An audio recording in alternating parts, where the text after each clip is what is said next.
loves. So I'm here inside the bathroom. I'm about to get ready for bed. I'm going to have a wash before going to bed. So today, day off ko. And pupunta sana kami sa bayaw ni Jan. So tinawagan namin yung mama ni Jan para tanungin yung ate ni Jan na pwede lang bang bisitahin. So yung mama ni Jan, tinanong yung ate ni Jan kung okay lang ba kami na bumisita. And unfortunately mga loves, hindi kami pinayagan ng ate niya, pinagbawalan niya kami. I don't know what she really said, but nung tinawagan kami ulit ni Bianan para ipaalam sa amin kung nag-okay ba siya or hindi. So, yun yung sabi niya na hindi kami pwedeng bumisita. So, dito kasi sa UK, let's say for example, bibisita ka ng family mo.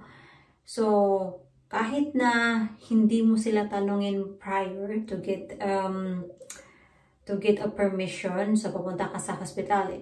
For example lang, bibisitahin mo si Pedro. So, pagpunta mo sa hospital, kung nasaan si Pedro nakastay, kung anong ward si Pedro talaga, no? Si Pedro na nakastay. So, majority dito, before kanila papasukin, tatanungin kanila kung ano yung relationship niyo, kung magkaano-ano kayo. And then, tatanungin nila yung pasyente nila na kung kilala ba nila talaga ako. And pwede ba akong bumisita sa kanya? So, kung hindi naman, kung tulog naman yung pasyente or in some medical reason, yung pasyente hindi nila matanong, yung family nila ang tinatanong nila kung okay lang ba kaming pumasok. So, ayun, kahit na pumunta pa kami sa hospital doon kung saan na-confine yung bayaw ni Jan, so, hindi pa din talaga kami pwedeng pumasok kasi ayaw niya. So, I don't know talaga. Parang si Jan nga, na-disappoint nga. Kasi kahit na they lost communication for how many years? Like 20 years? In some sense, meron din silang pinagsamahan ng ate niya. They have good memories growing up. So, ano lang ba? Parang sabi ko sa sarili ko, bakit ba ganyan sila? Kasi sa atin, you know, yes, sa atin naman, kahit may mga problema, sometimes we fall out, pero hindi ganun katagal ba na yung wala ka talagang komunikasyon, bawal bumisita, ganito, ganyan. Sobrang na-shock lang ako. So, ano kasi, ang hinala kasi talaga daw ni Jan, kung bakit nagkaganon yung ate niya na she stopped speaking to Jan is because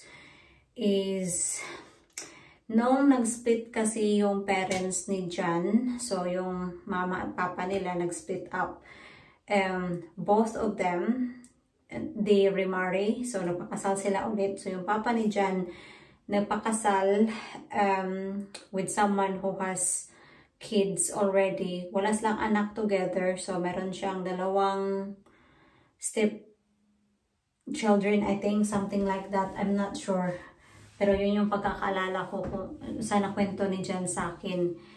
So, nung namatay yung papa ni Jan, is yung mga ari-arian, kayamanan ng papa ni Jan is binigay doon sa mga stepchildren niya.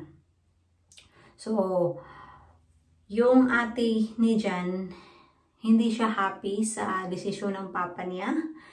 So, one time daw, pumunta daw yung ate ni Jan dito para sinabi kay Jan na gusto niyang i-fight sa korte, ganito, ganyan.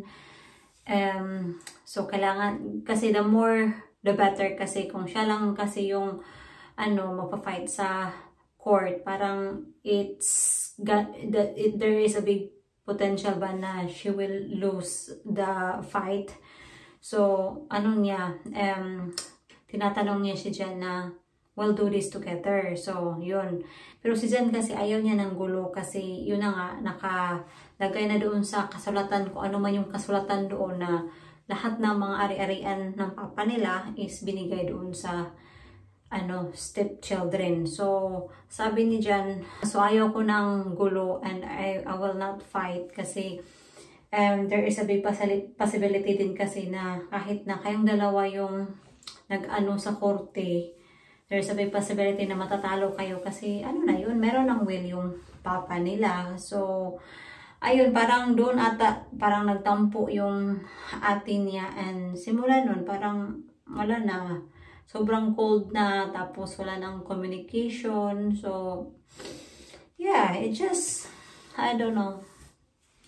It just, kung totoo man yan, na ganyan, it's very, parang, hindi naman sa mababaw, pero you need to let it go kasi wala ka nang magagawa. Kung yun yung desisyon ng papa nila, di ba?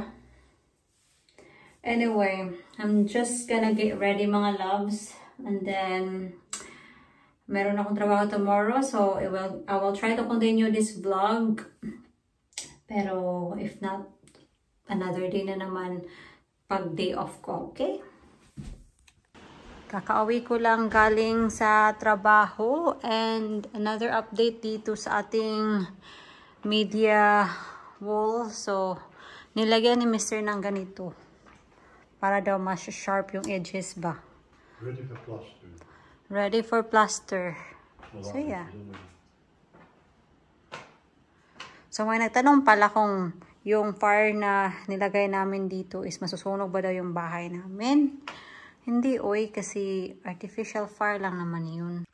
Mamlansya lang ako kasi ang dami ko pang plantsahin dito. Yan. So, mukhang maliit lang yung pile natin pero madami yan. Kasi ang liliit ba.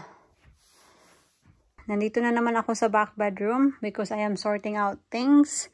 So ito, yan. Makikita nyo na kung ano yung nandito sa ilalim. So yeah, I'm sorting this out. I'm gonna wipe all this. I'm sure malinis naman to. Pero yeah. Sabi nang nagbigay nito or nagpahiram nito is medyo matagal na siyang hindi nagamit ba, kaya yeah, I will i-freshen up ko lang ba.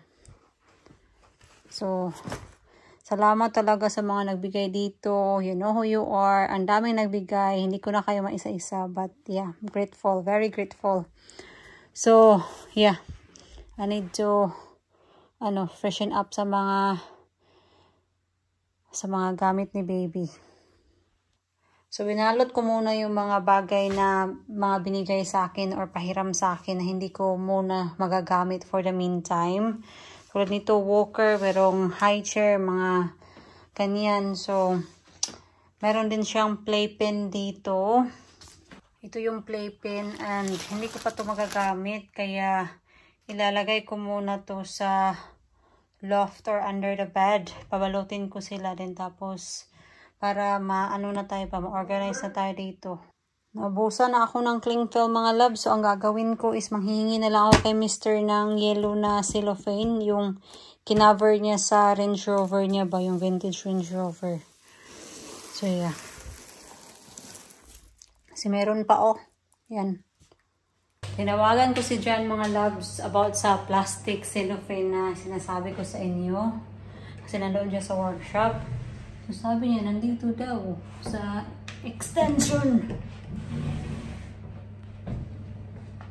Para mas mapadali yung ating nandito nga. Look. Yan. Malaki kasi to. Mag-cut tayo dito.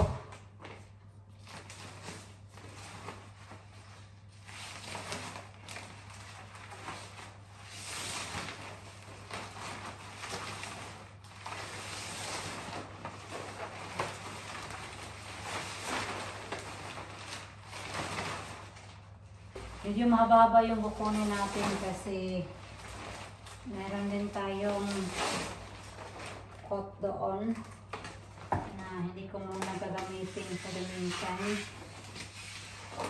Gagamitin ko na siya pag medyo malaki-laki na si baby. Right, I think magkasya na to. Let's go. Yan.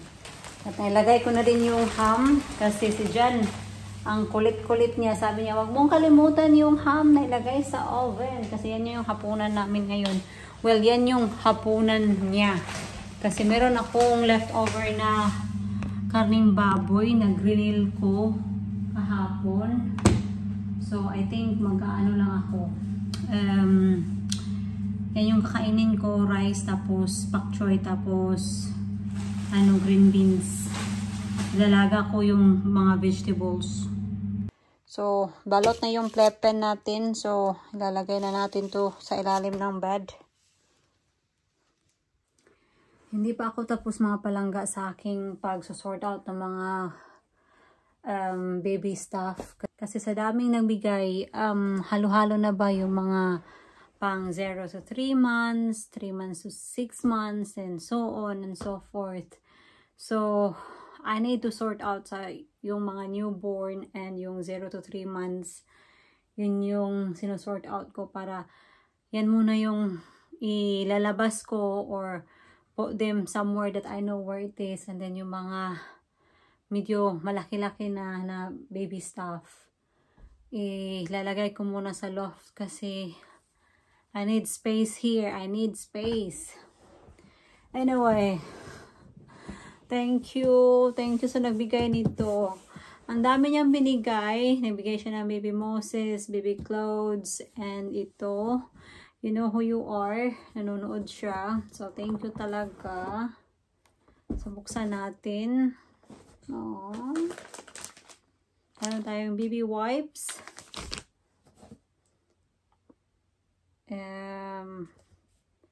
Baby bath, baby shampoo,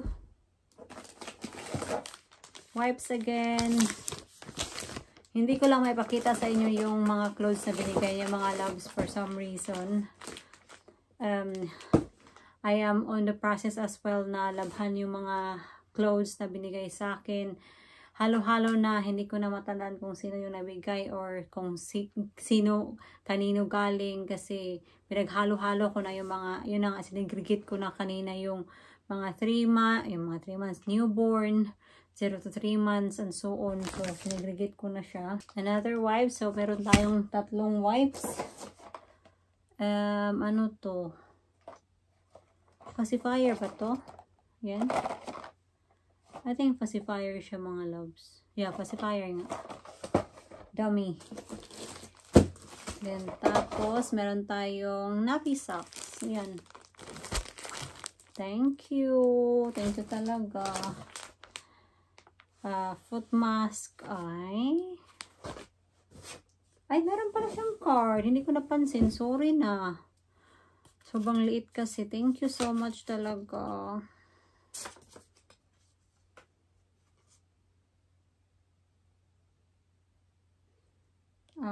Thank you, Dai. Thank you so much.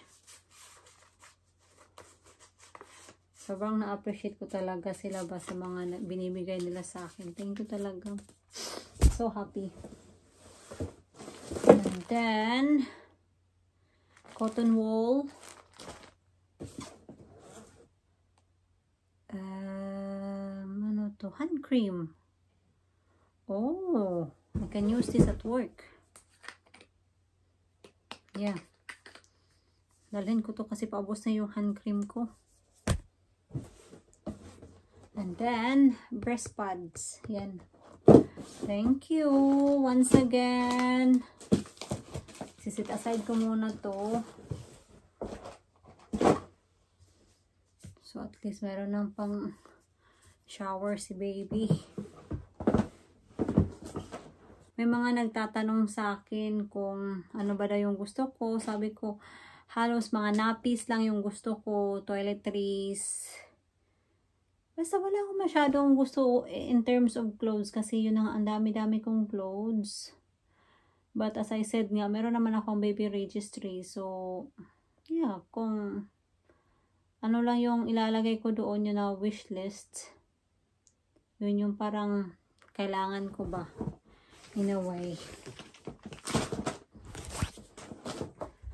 Itago muna natin to.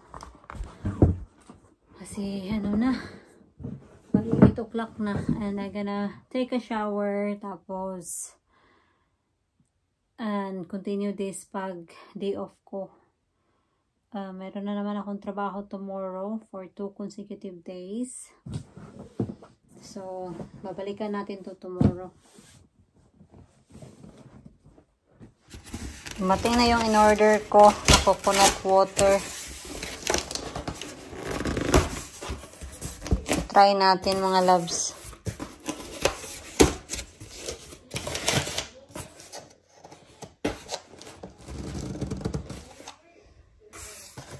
Kailangan natin ng knife wipe.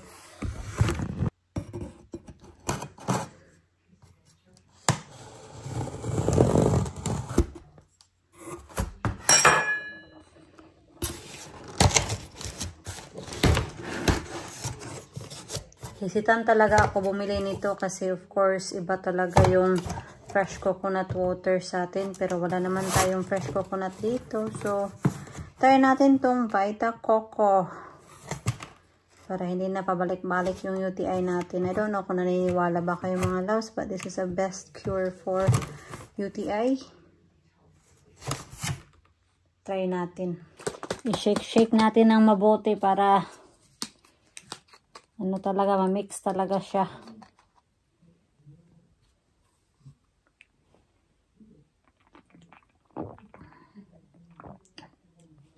Parang na siyang coconut water.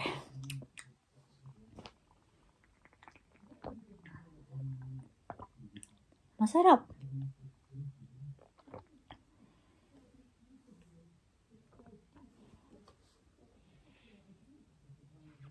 Okay.